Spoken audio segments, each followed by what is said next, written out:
Steph Curry entering his 17th season, and he sat down with Complex, talked about how much longer he plans on playing. Take a listen. I do know I'm kind of just taking it in 2-year chunks, just to know, like, you have to give yourself something and some motivation to kind of go after.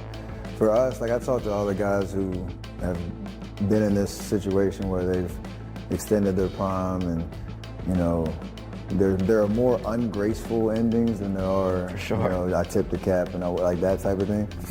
And I just want to be in a position where I've accomplished, or I put myself in a position where I can say I've done everything I can to, you know, get everything out of this game, and hopefully I have, you know, my health and the choice to say I'm Hang good. it up. I'm good. I'm not nowhere close to that though. For sure. So we got some more years from you. For sure. Oh, man, well, Steph fans will love that. The rest of the Western Conference, maybe not so much. Welcome to NBA Today. I'm Vanessa Richardson, and of course, from Malika Andrews. Joined here today in our LA studios, we've got senior writers Ramona Shelburne, Tim Bontemps, and we are also joined by Anscape's David Dennis Jr. DDJ, you've been around Curry for over 20 years. What does Steph's last stretch of his career look like? So here are two things I could say about what the end of Steph Curry's career is going to look like. That'll sort of be a testament to the greatness that I expect. One is, no matter if this is 2 years, 3 years, 4 years down the line, when Steph Curry gets hot in a given quarter, it'll always be the greatest show in basketball, maybe the greatest show in sports. It'll be something that people will always be calling about and saying, hey, Steph is catching fire and he's raining threes, no matter when that happens in his career. The other thing is that at the very last game, important game that he plays, again, whether it's 3 years, 4 years, whatever, when he crosses half court, he's going to get double teamed, because he will always be a guy who strikes fear in defenders until he, you know, walks away from the game. He will always be somebody who will be a versatile offensive dude, and all respect to my guy Steph, he's never quite relied on athleticism and explosiveness and all that stuff, so he doesn't have to worry about that falling by the wayside. The shot will be there, the ball movement will be there, and he will be somebody who will be part of a team that can be at least making noise in the playoffs just by virtue of having him on that team. I hear David saying 3 years, 4 years. Tim, Steph turns 38 in March. So how can the Warriors maximize the rest of his career? I mean, I think it's what they've been doing, right? They traded for Jimmy Butler last year. They've gone out and tried to get, you know, talked about getting LeBron James and obviously some things that are more fantasy trades than real trades in the past, and they've made other moves to try to get better. We'll see what happens the rest of the summer once they get the Jonathan Kuminga situation sorted out. I think it's likely that Al Horford winds up there. DeAnthony Melton, who was there last year before he tore his ACL, could wind up there too. The Warriors are going to try to straddle a couple things, right? If they can get a move where they can go all in to get another star at some point, I'm sure they'll try to do that. Joe Lacob and Mike Dunleavy in the Warriors front office has always been extraordinarily aggressive in trying to maximize how good this team can be. But Steph Curry also understands, as he said there, that he has chosen to finish his career with the Warriors. He wants to play his whole career there, as he should. And so the goal is for everybody involved to try to have the Warriors be as good as they can be for the rest of Steph's career, and for Steph to finish his career as a one-team player and go down like Tim Duncan and Kobe Bryant and Dirk Nowitzki and some of these all-time great players who have I think the special way their career played out, where they get to win a title and spend their whole career playing for one franchise. But he said, I'm going to take this in 2-year increments. And I think what's great that happened last year when they traded for Jimmy Butler is they finally have clarity now. This is what they're doing. They're maximizing the Steph Curry next 2 years. But he also said, I can see myself playing for 3 or 4 years. Right. And so I don't know what happens after those 2 years, but I do know they have picked a lane. There was this 2-timeline era for a while. They were kind of trying to bring along Kuminga and some of those other young guys and say, you guys are going to be the torch, you're going to pass the torch to those.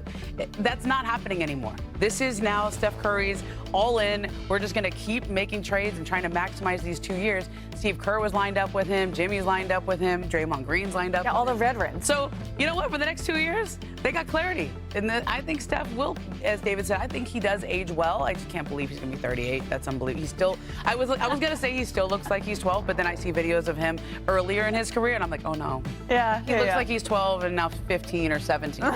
Well, speaking of age, he's not the only unk in the league. At the age of 37 in just over 4 months, Steph is the 8th oldest player currently on an NBA roster. Now, he will go down a spot when Al Horford inevitably signs somewhere. Steph trails a group that includes CP3 and LeBron James. And just in case you're wondering, the oldest player since 1950, how about this name? Kevin Willis. You guys remember him? Willis, He ended his career in April of 2007 at the age of 44 years and 224 days. LeBron would need to play on opening night of the 2020-30 season to pass Willis. So in a league that seems to be getting younger and younger and younger, LeBron and Steph continue to just really push that needle, both making all NBA second team last season. DDJ, do you think Steph and LeBron have one more title run in their careers? Look, the last thing I'm going to do is sit here and count Stephen Curry and LeBron James out. I'm not doing it. And with the parity in the league, who knows what will happen in the next few years. They can slide in, injuries happen for other teams, things like that. Who knows? I'm not counting those dudes out. But what's the most fascinating thing about this is the LeBron side of this. Steph, as we said, we kind of know what these next few years are going to be like. He's going to be a warrior. They're going to retool in a couple years. They're going to figure this out. LeBron James, at the beginning of February, we felt like we knew what the end of his career was going to look like. He's going to play with the Lakers for a couple years, try to get a championship, and that'll be it. The Luka Doncic thing, adding him has changed the trajectory of the Lakers, and it's changed the trajectory of LeBron James's career. Now we know, I can imagine he's going to finish this year with the Lakers, despite all the stuff that him and Rich Paul have said and everything's happened in the offseason. But the year after that, I have no clue what that year of LeBron's career looks like. The Lakers don't know. LeBron doesn't know. I don't know if he'll be a Laker. I don't know if he'll end up at another team with another contender. This is probably the most question marks we've had about LeBron and his career since the beginning. The guy plans out everything. Now so much is up in the air, and that leaves a possibility of a championship run, or who knows, as he closes this thing out. Yeah, I mean, obviously the LeBron James situation will be interesting to see how it plays out over the next several months and over the next years to see where he plays next season and how this season plays out. Presumably his final year with the Lakers. But I think when you look at where the league is sitting right now, we had a team last year that won 68 games, won the title, had 2 players over 27 on the roster, and their oldest player was 31. And they just gave the 3 stars on their team, who are all in their mid-20s or younger, about $1 billion, felt like, combined in long-term contracts, right? So they obviously need some health. Obviously, see the Oklahoma City Thunder raising the Larry O'Brien trophy there. They need some health and some luck to be able to continue on and be the team that ends this era of parity that we're in. But if you look at how the playoffs played out, you saw the Pacers in the championship round with the Thunder, another young team with depth. You saw the Knicks, a pretty young team with a decent amount of depth, and Minnesota Timberwolves, again, another team with a young group, a young nucleus led by Anthony Davis. I think we're seeing the league trend towards younger teams, deeper teams, being able to hold up in the physicality and the intensity and the pure athleticism you need to succeed in the league right now.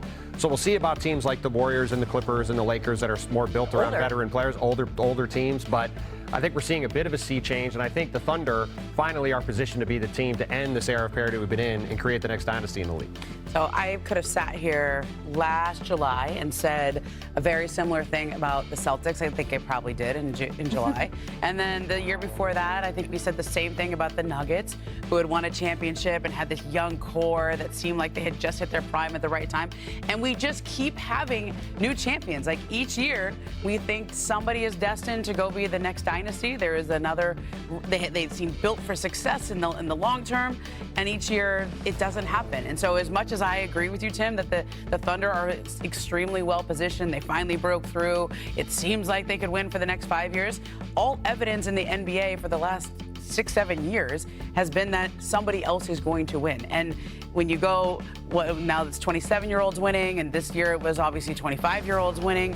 Well, what if it swings back and it's the old teams winning? What if it's just the healthiest team winning? And so I'll never count LeBron and Steph out because those guys still are playing at all NBA levels. And I think, look, if you say who's better positioned this year, probably the Warriors, because they have clarity.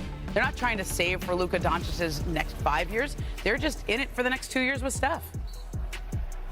Yeah, David, we'll give you the last word on this one. I was talking about Yeah, I was talking about LeBron and Steph maybe the next couple. I think I'm with Tim on this year, though. This year is OKC's year. I think that the only way that an old team wins is if OKC adds like a guy who's 155 years old to that bench to raise sort of the average of their team. Because this team is built sort of differently. Right, I did that in my head. I had a calculator. Yeah.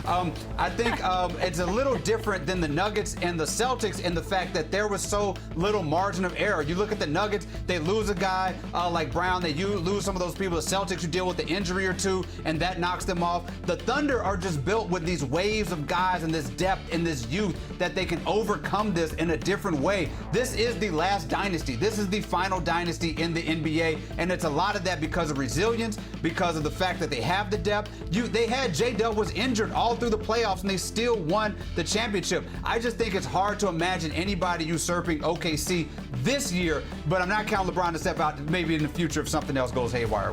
Well, we got to continue to talk Western Conference after the break. We recap Tim Bontemps in the building, starting with new Knicks coach Mike Brown on how New York is going to look a little different this year.